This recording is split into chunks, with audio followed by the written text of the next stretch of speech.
हर हर महादेव, हर हर महादेव। जय श्री शंभु। रुद्रास संहिता प्रथम दृष्टि षष्ठी खंड। प्रथम खंड ऋषि रुद्र संहिता का प्रथम खंड है शिव पुराण में। आप लोगों को मैं ये प्रथम रुद्र संहिता का प्रथम भाग स्पष्ट करती हूँ। ऋषियों के प्रश्न के उत्तर से नारद ब्रह्मा संवाद की अवतारणा करते हुए सूत जी का उन्हें नारद मोह का प्रसंग सुनाना, काम विजय के गर्व से युक्त हुए नारद का शिव ब्रह्मा तथा विष्णु के पास जाकर अपने तप का प्रभाव बताना चाहा। विश्वधवस्ति दयालु यशु हे तुमेकम गौरीपतिम विदितम त्वं कीर्तम मायाश्रयम विगत मायाम चितम रूपम बोध स्वरूपम मलम हिम शिवम नमामि।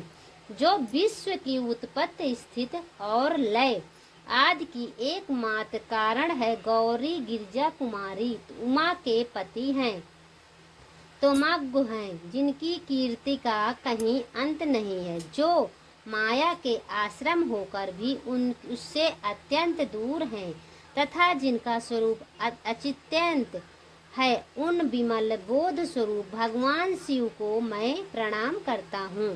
वंदे शिवम ताम प्रकृते नारदिनादिम प्रश्नान्तमैकं पुरुषोत्तम हिम स्वयमाया कृष्टिमिदं हिम दृष्ट्वा नभो वंदितम ब्रह्म राजस्थितो या।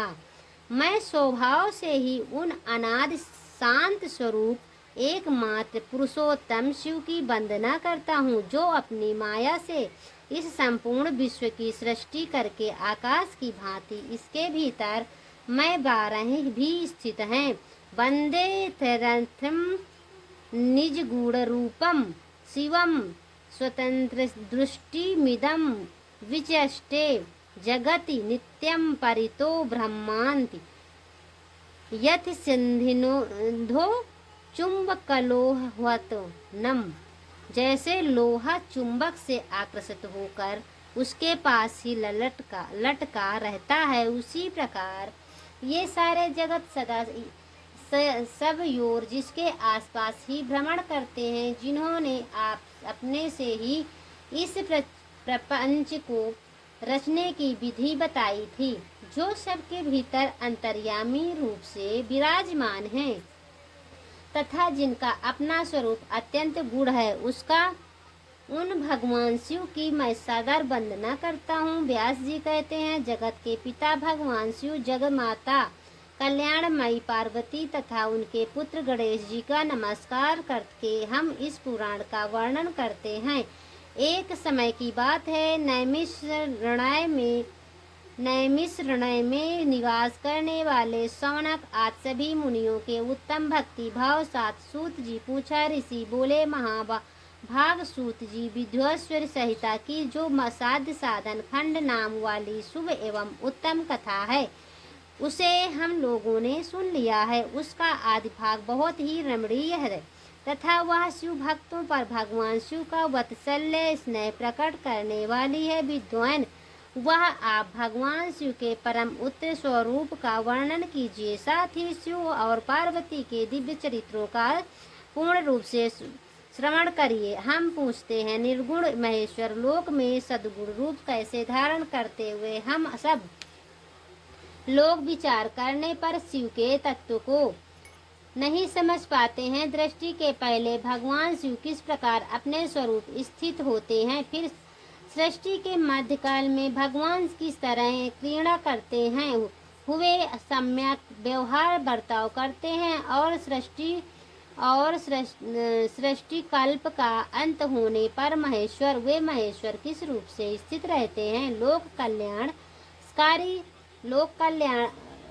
कल्याणकारी शंकर कैसे प्रसन्न होते हैं, और प्रसन्न हुए महेश्वर अपने भक्तों तथा दूसरों को कौन सा उत्तम फल प्रदान करते हैं, यह सब हमसे कहिए। हम सुना है कि भगवान शिव शीघ्र प्रसन्न हो जाते हैं, वे महान दयालु हैं, इसलिए मैं अपने भक्तों का कष्ट नहीं देख सकते हैं। ब्रह्मा, विष्णु और महेश ये 3 देवता शिव के ही अंग से उत्पन्न हुए हैं।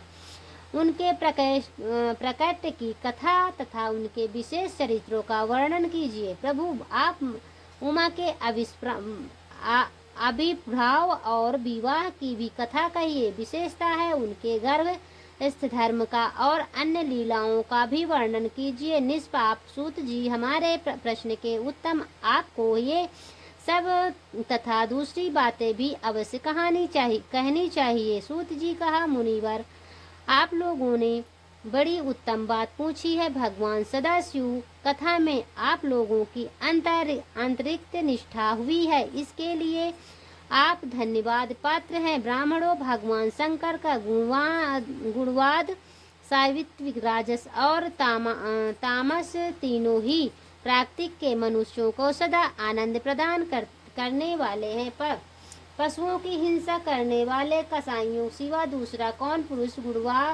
गुणानुवाद को सुनने से वह ऊब सकता है? जिनके मन में कोई तृष्णा नहीं है, ऐसे महात्मा पुरुष भगवान शिव के मन में गुणों को गान करते हैं, क्योंकि वह गुणा वाली संसार रूपी रोग की दवा है। मन तथा कानों के प्रिय लगने वाली है, संपूर्ण मनोरथ को देने वाली है। ब्राह्मणों, आप लोगों के प्रश्न के अनुसार ये यथाबुद्धि प्रश्न